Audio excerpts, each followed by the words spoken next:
I'm not ashamed to own my Lord, nor to defend his cause.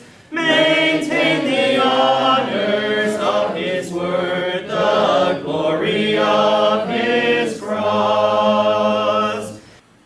Hello, I'm James Brown, and on behalf of the Eastern Church of Christ located in Toronto, Canada, I'd like to welcome you to Friday's edition of Walking Through the Bible, a podcast where we seek to study the Bible and the Bible alone.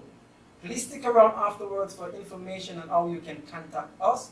But for now, if you have a Bible with you, please turn to the book of Genesis, and we'll turn you over to Jeremy Dissekam for our study of the day. Thank you, James, and welcome to all of our viewers. This is the 16th lesson in our study of Genesis. Yesterday, we covered Genesis chapter 3, verse 1, discussing the devil and the first question he posed during his temptation of the woman. If you missed that episode and would like to watch it, you can find it and all of our other podcasts on our website at www.eastonchurch.org. You can also find them on our YouTube channel at www.youtube.com/East End Church of Christ under the Walking Through the Bible Genesis playlist. Today we're going to begin with Genesis 3:2 and read through verse 7. The text that you'll see on the screen is from the English Standard Version, but you're welcome to follow along with any version that you have.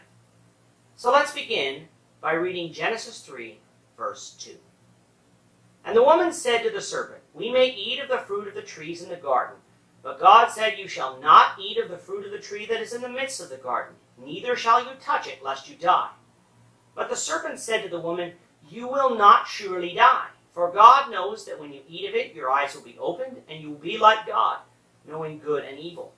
So when the woman saw that the tree was good for food, and that it was a delight to the eyes, and that the tree was to be desired to make one wise, she took of its fruit and ate. And she also gave some to her husband who was with her, and he ate. Then the eyes of both were opened, and they knew that they were naked. And they sewed fig leaves together, and made themselves loincloths.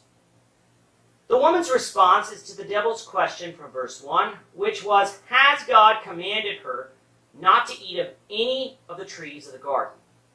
And the response she gave is the one you'd expect. God said we can eat of every tree except one, the tree of knowledge of good and evil.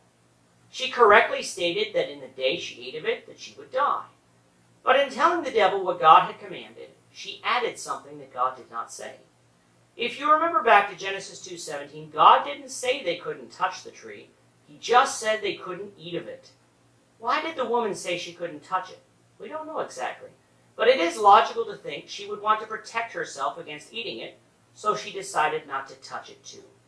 But in adding to or changing God's commandment in this small area, it quite possibly left an opening for the devil to change God's word in a bigger area. For he lied to her and said that she wouldn't die if she ate of the fruit.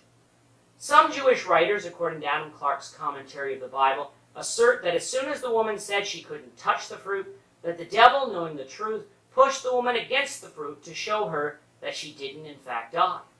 Whether this is true or not cannot be known, but if it is true, it might help explain some of the reasons that the woman was easily deceived.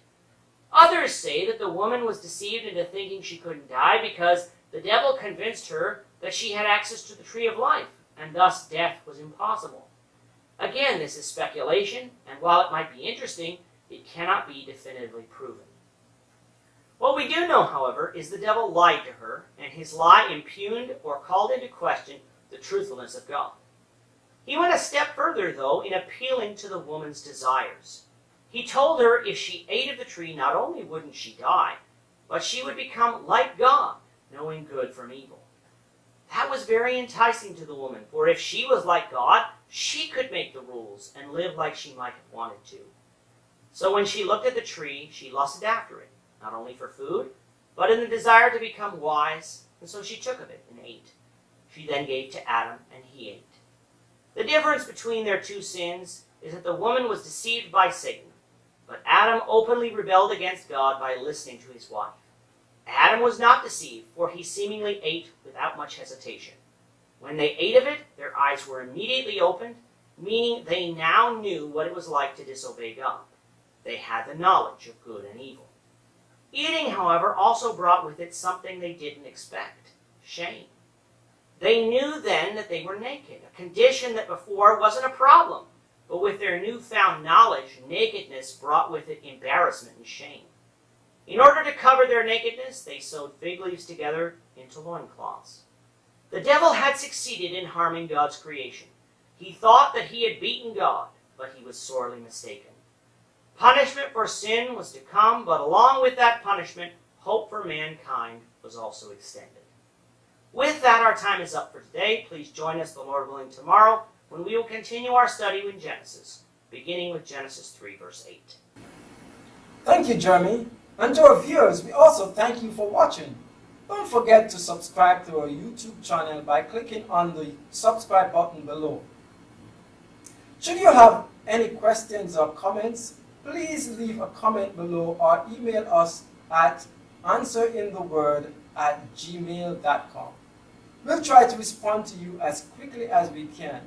We hope you'll join us, the Lord willing, tomorrow when we'll be continuing our study of the book of Genesis. Goodbye for now and have a great day.